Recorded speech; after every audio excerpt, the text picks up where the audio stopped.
Assalamualaikum warahmatullahi wabarakatuh.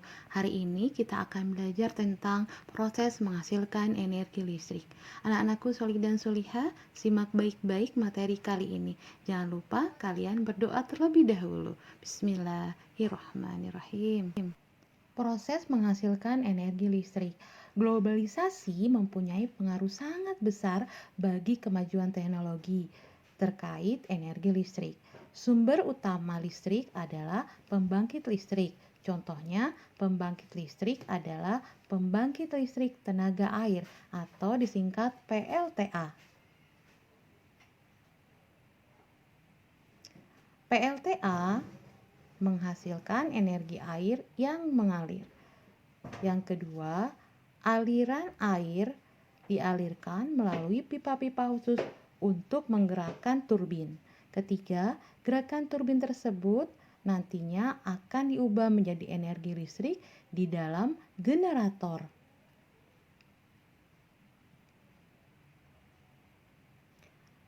Dalam ruang lingkup yang kecil, beberapa daerah menggunakan pembangkit listrik secara mandiri, dinamakan pembangkit listrik mikrohidro. Pembangkit listrik mikrohidro menggunakan aliran air untuk memutarkan kincir air. Kincir air kemudian menggerakkan turbin hingga menghasilkan listrik.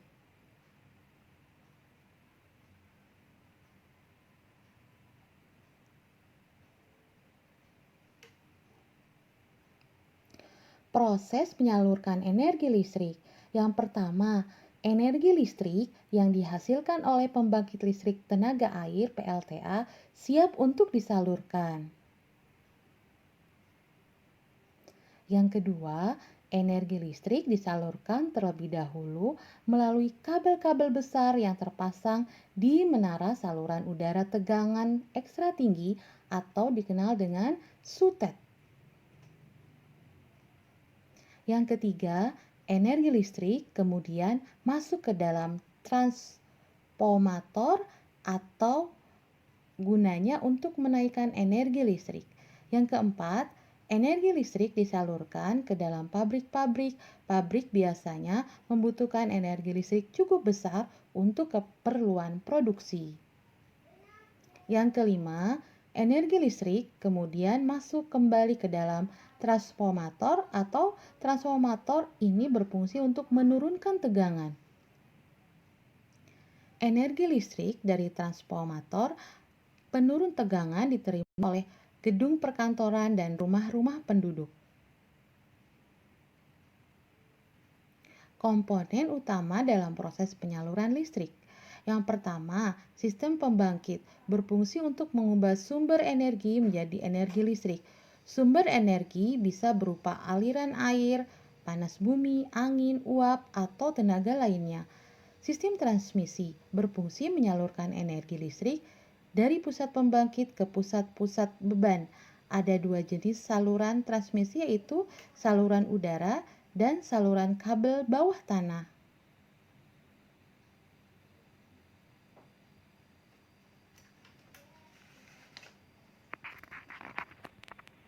Komponen utama dalam proses penyaluran listrik. Sistem distribusi berfungsi menyalurkan energi listrik dari sistem transmisi hingga konsumen. Sistem transmisi terbagi menjadi dua, yaitu distributor primer atau distribusi sekunder.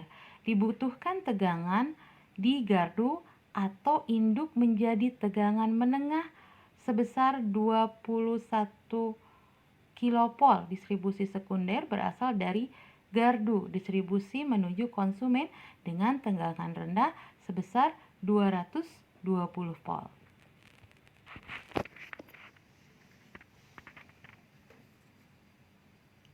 Komponen utama dalam proses penyaluran listrik. Transformator berfungsi untuk menaikkan atau menurunkan tegangan listrik. Transformator juga sering disebut trafo.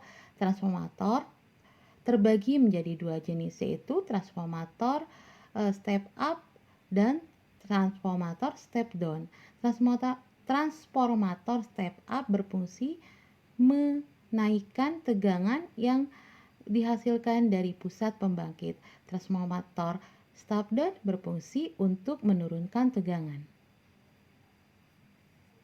Bagaimana cara menyalurkan energi listrik dari pembangkit listrik? Kita saksikan videonya ya.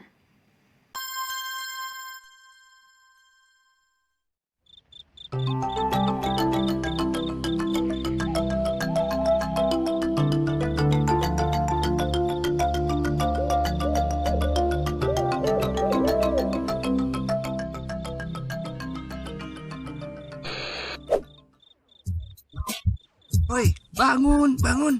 Masa TV-nya tidak ditonton, kok dibiarkan nyala? Wah, kamu siapa? Namaku Billy, si bijak listrik. Listrik? Iya, kamu tahu listrik? Enggak. Listrik itu energi yang membuat alat-alat di sekitarmu berfungsi. Seperti TV, setrika, radio, komputer, kulkas, mesin cuci, AC. Semuanya pakai listrik.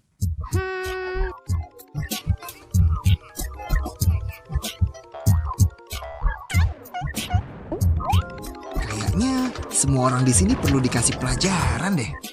Bukan, mati lampu. Kalian sih. Lah. Kita mau kemana? Ayo ikut aku, supaya kamu tahu dari mana datangnya aliran listrik. Tenaga listrik bisa dibuat dengan memanfaatkan tenaga alam yang berasal dari bumi Indonesia kita. Seperti air, uap, minyak bumi, gas alam, dan panas bumi. Nah, kalau di sini listrik dibuat dengan memanfaatkan tenaga air. Masuk yuk. Lihat tuh. Sebentar lagi, arus air yang menggerakkan turbin itu akan menghasilkan energi gerak. Lalu, energi gerak tersebut diubah menjadi energi listrik di dalam generator. Imut banget. Kak Billy, dia siapa? Dia itu kumpulan energi listrik yang baru lahir, yang terbangun dari dua unsur, yaitu tegangan dan arus. Biasanya di Indonesia, listrik yang baru lahir memiliki tegangan listrik antara 6.000 hingga 21.000 volt. Kak Billy dia baru diapain? Kasihan. Jangan khawatir, dia itu sedang dimasukkan ke dalam trafo untuk disesuaikan tegangannya. Kamu lihat nggak kotak besar di situ? Itu namanya trafo. Trafo itu adalah alat untuk menaikkan atau menurunkan tegangan listrik. Kenapa harus lewat trafo? Karena ukuran badannya harus dikecilkan, biar tegangannya tambah besar dan arusnya kecil. Jadi dalam trafo itu tegangannya dinaikkan atau diturunin sih? Kalau di Indonesia, yang mulainya 13.000 volt dinaikkan menjadi 500.000 volt. Tapi ingat ya, setiap negara memiliki ukuran yang berbeda-beda. Dinaikin ya? Kenapa dinaikin sih Kak Billy? Tegangan listriknya dinaikkan karena habis ini mereka mau melakukan perjalanan panjang melintasi kawat-kawat listrik itu. Weh, hebat. Buat apa? Kamu tahu kan, di seluruh sudut daratan di Indonesia terbentang kawat listrik yang panjangnya sampai ratusan kilometer. Daripada dijelasin panjang lebar, mending ikut aja yuk. Gak apa-apa nih. Santai aja, mereka semua teman. Lihat contoh ya. Kak Billy, mereka kok serius sekali sih? Sebenarnya kita mau ke...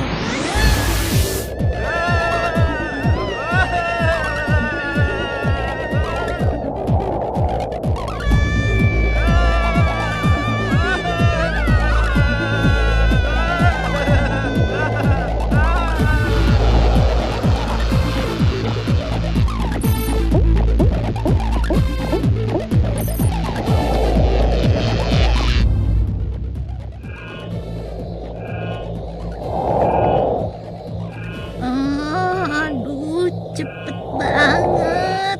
Ampun. Baru sekali aja udah sempoyongan. Setiap hari, bola-bola listrik itu menempuh jarak berkilo-kilometer loh. Setiap hari? Mati aku. Kak Billy, lihat. Nah, oleh trafo, energi listrik yang tadinya 500.000 volt diturunkan menjadi 150.000 volt. Kak Billy, tadi kan tegangan listriknya dinaikin. Kenapa sekarang diturunin? Karena jarak yang akan ditempuh nantinya tidak sejauh yang tadi. Dan kalau tegangannya terlalu besar dan jaraknya terlalu dekat, nanti berbahaya. Karena di sini dekat dengan perumahan penduduk. Jadi tegangan listriknya bisa disesuaikan besarnya tergantung kebutuhannya. Pintarnya aku. Kalau itu peta apa? Itu peta perjalanan kita. Kita baru sampai di titik yang kelap-kelip itu. Hah, kita baru sampai situ. Santai aja, kita masih harus melewati 2 trafo lagi. Di trafo berikutnya, energi listrik yang sekarang ini 150.000 volt akan diubah menjadi 20.000 volt. Dan yang terakhir menjadi 220 volt. Ayo, jangan sampai ketinggalan.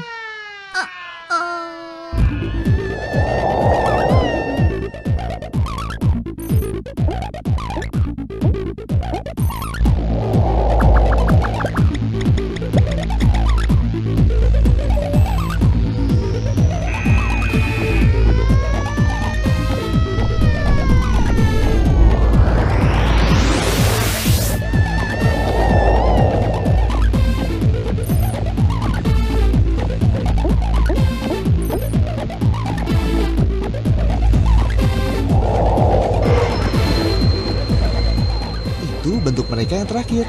Cakep ya. Tegangan 220 volt ini adalah tegangan listrik yang dipakai di rumah-rumah. Rumah? Rumah siapa?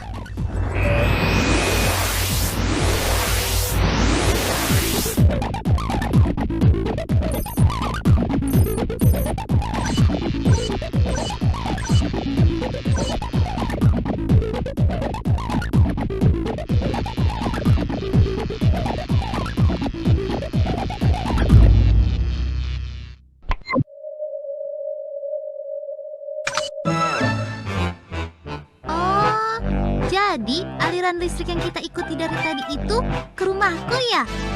Nggak cuma ke rumahmu aja, tapi ke rumah semua orang yang ada di kota, di desa, di jalanan, di mana-mana. Listrik yang mengalir ke rumahmu itu setiap hari melibatkan usaha jutaan orang yang bekerja keras untuk mewujudkannya. Kalau kamu boros listrik, berarti kamu menyanyiakan kerja jutaan orang. Semuanya kerja keras buat kita. Semuanya untuk kehidupan yang lebih baik. Makasih Kak Billy. Aku jadi tahu dari mana datangnya aliran listrik. Sama-sama, tapi ingat ya, kamu harus bersyukur. Di rumahmu sudah ada listrik. Banyak loh teman-teman kita di daerah lain yang belum bisa menikmati listrik. Ya, gelap dong. Kasihan. Iya, listrik yang kamu pakai tidak murah. Karena masih banyak jaringan listrik yang harus diperluas ke daerah mereka. Makanya, ajak semua orang terdekat kita untuk hidup bijak listrik ya. Ya Kak Billy, pasti. Oke kalau gitu, sampai jumpa lagi. Terima kasih, semoga bermanfaat. Wassalamualaikum warahmatullahi wabarakatuh.